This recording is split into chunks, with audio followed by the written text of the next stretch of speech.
माता लक्ष्मी की कहानी। माता लक्ष्मी कैसे आई घर पे बेटी बन के। एक बार भगवान विष्णु पृथ्वी लोक आने की तैयारी कर रहे थे। माता लक्ष्मी बोली, प्रभु आप कहाँ जा रहे हो? विष्णु भगवान बोले, मैं पृथ्वी पर भ्रमण करने जा रहा। माता लक्ष्मी बोली, प्रभु मैं भी साथ में चलूंगी। विष्णु भगवान ने 1 मिनट सोचा, बोले चलो अगर आपको भी चलना है तो, लेकिन हमारी एक शर्त माननी होगी। माता लक्ष्मी बोली, मैं कोई भी शर्त मानने के लिए तैयार हूँ, लेकिन मैं आपके साथ जरूर चलूँगी। विष्णु भगवान ने कहा, जब आप पृथ्वी लोक जाएंगी तो उत्तर की तरफ नहीं देखेंगी। माता लक्ष्मी बोली, ठीक है मैं नहीं देखूंगी। जब माता लक्ष्मी विष्णु भगवान के साथ भ्रमण करते हुए पृथ्वी लोक पर जा रही थी तो उन्होंने नीचे देखा कि बारिश हुई थी शाम को। सारे फूल खिले हुए थे, बहुत अच्छी खुशबू आ रही थी। वो बहुत खुश हो गई जमीन को, पृथ्वी को देख के। विष्णु भगवान की बात को वो भूल गई कि मैंने क्या बोला था कि मैं उत्तर की दिशा नहीं देखूंगी। वो आगे देखा, एक माली का बगीचा था। उस खेत में फूल खिले हुए थे। माता रानी कब उत्तर दिशा की ओर घूम गई, खुशबू आ रही थी पता ही नहीं चला। वो वहाँ से जाके सुंदर सुंदर फूल देख के इतनी खुश हो गई कि उनने सोचा ये फूल मैं विष्णु भगवान को दूंगी। और उन्होंने उस माली के खेत से फूल तोड़ लिया। जब वो आगे चली तो विष्णु भगवान के पास आई खुश होते हुए, तो विष्णु भगवान को देख के विष्णु भगवान ने ये देखा माता रानी के हाथ में तो फूल है, इन्होंने फूल तोड़ लिया उत्तर दिशा से। मैंने तो मना किया था उत्तर दिशा की ओर देखना भी नहीं। तो विष्णु भगवान ने फूल देखते हुए सोचा लक्ष्मी जी ने क्या कर दिया, और उनकी आंखों में सोचते हुए आंसू आ गए।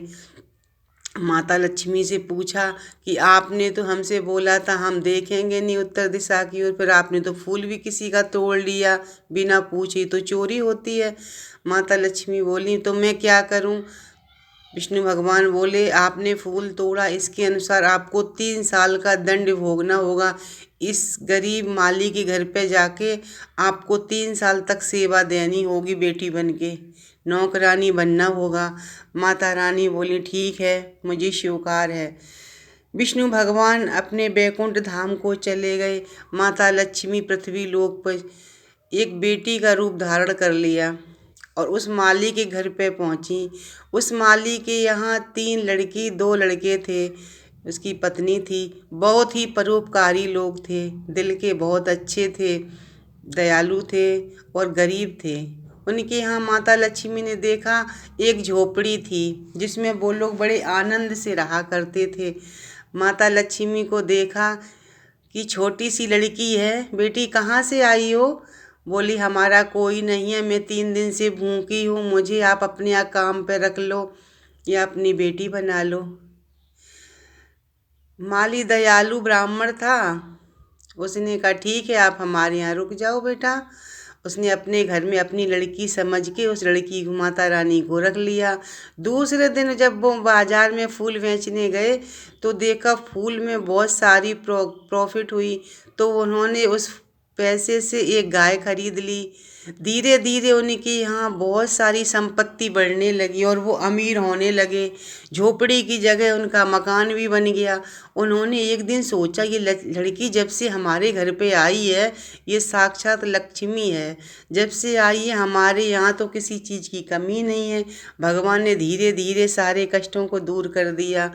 सारे गहने आ गए, सारे नए नए कपड़े आ गए, सबके पास मकान बन गया, हर तरह से सुख सुविधाएं हो गई, किसी चीज़ की धन धान की कमी नहीं है।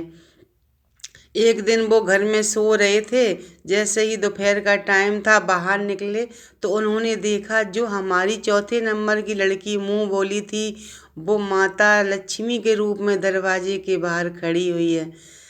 तो वो इतना देख के अचंभित हुए, बोले तो माता लक्ष्मी है। अपने सारे परिवार को बुलाया, बेटा बेटी और उनकी मिसेज दोनों आए तो सबने उनको नमन किया और वो तो परेशान हो गई कि मैंने आपको अपने घर का काम कराया, आप तो साक्षात लक्ष्मी जी थी। अब मैं क्या करूं, मुझसे बहुत बड़ी माँ भूल हो गई है।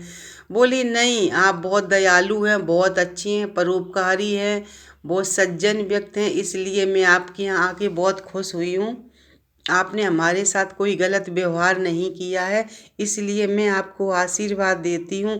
आप सदा सुखी संपन्न रहेंगे, लक्ष्मी से आपके घर भरे रहेंगे, कोई दिक्कत नहीं आएगी।